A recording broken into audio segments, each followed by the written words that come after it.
At the break of dawn, Lara stepped foot on her college campus, her eyes wide with anticipation and nerves. Her stepdad, mother, and little stepbrother flanked her with proud smiles as they helped carry her bags. It wasn't just any day. It was the day of her championship race, the moment she'd trained years for. Every stride she'd taken, every blister, bruise, and tear led up to this single defining moment. The crowd roared as the runners took their marks. The sun glinted off the track as Lara tightened her laces and took a deep breath. The pistol fired, and she launched forward with every ounce of strength and willpower she possessed. Her body burned with effort, her legs pumping furiously, pushing past her limits. She was winning, mere inches from the finish line, when suddenly, from the sidelines, her boyfriend Rocky lit a firecracker in premature celebration. The bang was loud, the spark sudden, the flame unbearable. Lara froze. Time seemed to stop. Her eyes locked onto the burst of fire. Memories from a long-buried childhood trauma came rushing back. Flames, smoke, fear. She stumbled, paralyzed, unable to take another step. And just like that, another runner zipped past, claiming the victory that was meant to be hers. Miles above Earth, aboard a Russian space satellite, Lara's biological father, John, had been watching the race unfold via live stream. A dedicated astrophysicist and one of the foremost experts on cosmic threats to Earth, John wasn't supposed to be watching personal footage during duty, but he couldn't resist. By his side was Mira, an advanced AI assistant with personality and capabilities far beyond typical systems. But John's quiet moment was interrupted by blaring alarms. Mira's sensors had picked up something massive, a wave of meteorites, large, fast, and headed toward Earth. John's heart raced. This wasn't a small meteor shower. This was a cosmic threat. The meteors were beautiful, but deadly. The next morning, Lara received cryptic texts from her dad. "Stay alert. Don't ignore the sky." She brushed it off. "Just Dad being dramatic again," she muttered. But John wasn't panicking. He was trying to save her. He called her. "Lara, look outside your window." She did, and froze. The sky was ablaze. Streaks of fire zipped through the clouds, growing larger by the second. Panic set in. Elsewhere in space, John stared at his screens in horror. Some of the meteors had already made contact with Earth. Entire cities were being struck. India, China, Japan, even the city where Lara lived. The ground trembled violently. Then, John's satellite shook violently as one of the meteorites smashed into it. Lights flickered. Systems failed. Aboard the failing station, John grabbed onto the control panel. Back on Earth, Lara's world turned upside down. A meteor hit dangerously close to her dorm building. The impact was deafening. Glass shattered. Smoke filled the air. She ducked under her bed as the ceiling above her crumbled. Dust swirled through the air, choking her lungs. When the shaking stopped, Lara bolted outside. Screams echoed. People ran in every direction. Chaos reigned. Disoriented, she searched for Rocky, her boyfriend. She found him, but seconds later, debris from a collapsing wall crashed down, pinning him beneath. She screamed his name. No response. Panic gripped her. Suddenly, a car swerved to avoid falling rubble and struck her lightly. The elderly couple inside the car immediately stopped and helped her inside.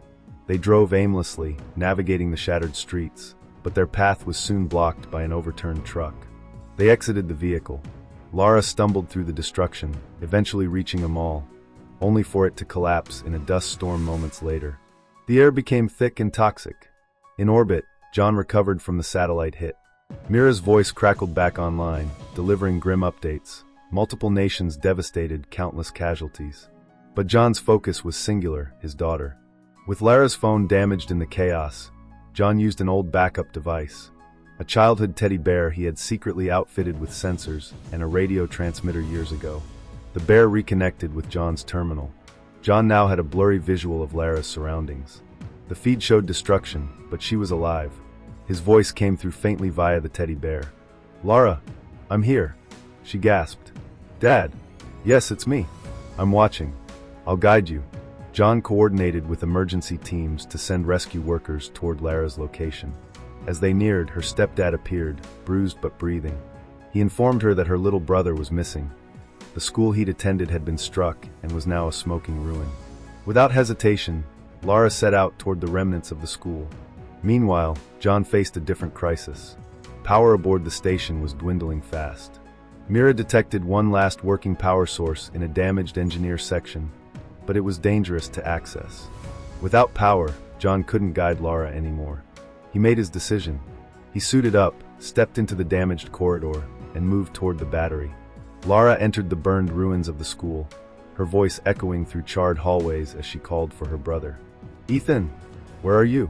Through the teddy bear's microphone, John's voice guided her. "Keep moving. He might be deeper inside." The satellite buckled again. John pushed forward, every step dangerous. Wires sparked. Debris blocked his path. He was 18 meters from the battery. Suddenly, in the distance, Lara spotted movement. A small figure, her brother, covered in ash, peeking from behind a cracked pillar. "Ethan!" she screamed, tears falling. She rushed to him and pulled him close. John reached the battery. He connected the cables, stabilizing power. The feed improved. He now had clearer visuals. "Good job, Lara. Now get out of there."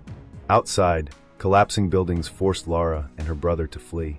A nearby car honked. John was controlling traffic remotely using surviving street cameras. He guided them toward a military evacuation zone. They ran, but just as they neared safety, a helicopter overhead lost control, spinning, crashing to the ground in a fiery explosion. Smoke clouded everything. Mira interrupted John. "Warning, an old naval ship docked on the river is seconds from exploding. It will level half the city if it detonates." John tried contacting authorities. No response. Meanwhile, at the evac point, a helicopter waited full. The soldier refused to let Lara's brother on, no more room. Then Rocky appeared, limping, injured but alive. Without hesitation, he gave up his seat to Ethan. "Take him. Go," he shouted. Lara cried out, grabbing Rocky's arm, but he pushed her away gently. "You have to stop that ship." "We both do." Lara turned to her father via the teddy bear. "Dad, can you shut it down?" "I can't. It's too old. I can't access it remotely." Lara clenched her fists in frustration and hurled her phone into the river. "Then I'll do it myself." She and Rocky commandeered a small fishing boat and sped toward the massive vessel glowing with heat. John remained in her ear, giving directions, guiding her like a GPS powered by love and fear. They climbed aboard the ship. Smoke choked the air. Flames surged from the engine room. Lara's childhood fear returned. She froze again. Her body wouldn't move. Rocky, coughing, managed to repair the Teddy's transmitter. John's voice came through again, calm, steady. "You're not alone, Lara. You've never been." Tears welled in her eyes. "Dad, I miss you." "I know. Now listen carefully." He directed her to a red box in the hallway. Inside, she found a fire-resistant suit. Trembling, she put it on. "Now," John instructed, "press the panel to activate emergency sprinklers." She did. Water exploded through the ceilings, extinguishing the fire. The pressure released, smoke cleared, and Lara helped the injured Rocky to his feet. They stumbled back to shore, soaked but alive. Then Lara looked up. The sky was on fire. The satellite, the station, was descending, engulfed in flames. John had used the last of his power reserves to save the city. He hadn't triggered the self-return sequence. He chose to stay, to ensure the ship didn't explode. To save them all. Lara collapsed to her knees, screaming his name as the burning wreckage streaked overhead like a final shooting star. Later, in a temporary shelter, she reunited with her mother. Tears streamed down her face as she told her the truth. Dad's gone. Her stepdad held her close. And this time, she didn't resist. In his arms, she found an anchor, a silent strength that had been there all along. In the crowd, the elderly couple who had helped her earlier stood watching. Their eyes glistened with pride and grief. In the end, John hadn't just saved his daughter. He saved the city. He became a star in the sky, burning bright, watching over the daughter he loved beyond the cosmos.